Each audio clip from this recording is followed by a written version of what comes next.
Sugeng enjang bocah-bocah, pripun kabare? Mugi-mugi tansah sehat lan semangat nggih. Dinten menika kita sedaya badhe sinau basa Jawa piwulang pitu babagan cariyos wayang. Nah, sinten sing tasih kelingan napa niku cariyos wayang?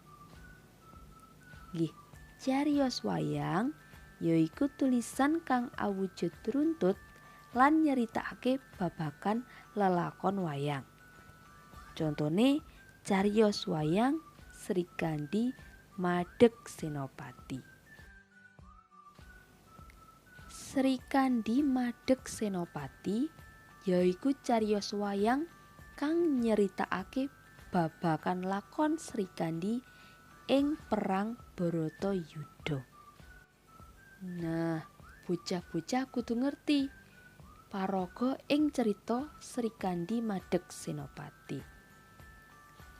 Paragane yaiku Resi Bisma lan Dewi Srikandhi.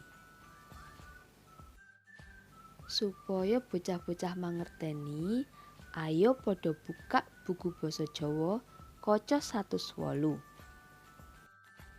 Sakwise diwaca lan dipahami, ibu badhe maringi tugas.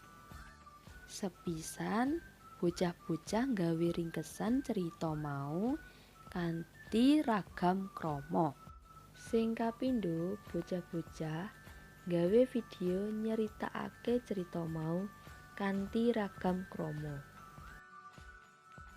Nggih menika pembelajaran sampun cekap, mugi-mugi bocah-bocah tetep semangat. Kula pungkasi, sugeng siang.